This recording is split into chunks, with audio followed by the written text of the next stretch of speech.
Hello friends, ఈరోజు వచ్చేసి dry fruits laddu ఎలా చేసుకోవాలో చూద్దాం. ఫస్ట్ వచ్చేసి డ్రై ఫ్రూట్స్ అన్నీ మనం వేయించి తీసుకోవాలి. బాదం, కాజు, పిస్తా అండ్ పుచ్చపప్పు, గుమ్మడి గింజలు ఇవన్నీ నేను వేయించుకొని ముందుగానే పెట్టుకున్నాను. దాని తర్వాత వచ్చేసి మంచిగా అంటే ఒక్కొక్కటి సపరేట్గా వేయించుకోవాలి. మళ్ళీ మొత్తం వేయించితే కొంచెం కొంచెం ఎక్కువ వేగిపోతాయి, కొంచెం తక్కువ వేగిపోతాయి. ఓకేనా. తర్వాత ఆ పప్పులన్నీ కలిపేసి ఒక బౌల్లో వేసుకోవాలి. అండ్ అందులో వచ్చేసి నేను స్వీట్నెస్ ఉండడం కోసం ఎండు ఖర్జూర కూడా యాడ్ చేసుకున్నాను.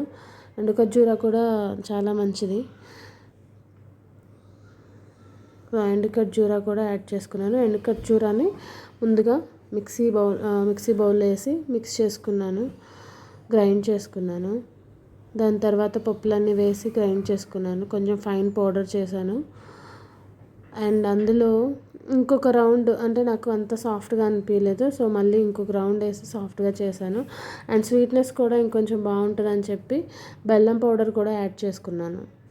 సో ఇష్టమైన వాళ్ళు బెల్లం పౌడర్ యాడ్ చేసుకోవచ్చు, లేదంటే నార్మల్గానే యూస్ చేసుకోవచ్చు. లేదంటే అది డ్రై ఫ్రూట్స్ మొత్తం సాఫ్ట్గా అయిపోవాలి, తినడానికి అప్పుడు లడ్డు కూడా బాగుంటుంది.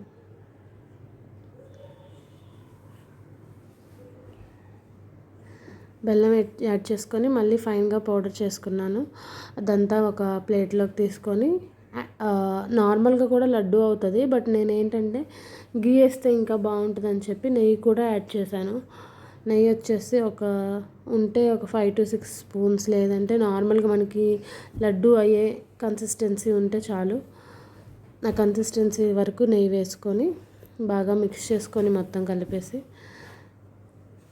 మళ్ళీ చక్కగా రౌండ్గా లడ్డూలు అయితే అవి నెయ్యి కూడా ఉంటే టేస్ట్ వేరేగా ఉంటుంది, నార్మల్గా ఉంటే టేస్ట్ వేరుగా ఉంటుంది.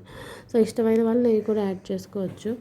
సో నెయ్యి కూడా యాడ్ చేసుకొని మొత్తం ఒకసారి ఫైన్గా కలిపేసుకున్నాను పౌడర్ అంతా.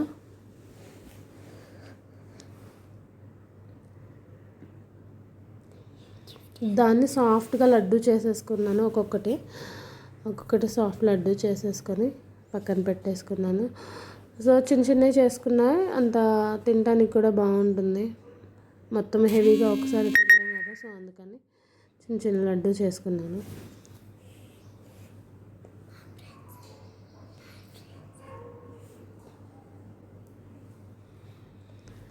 చూసారా, లడ్డు రెడీ అయిపోయాయి.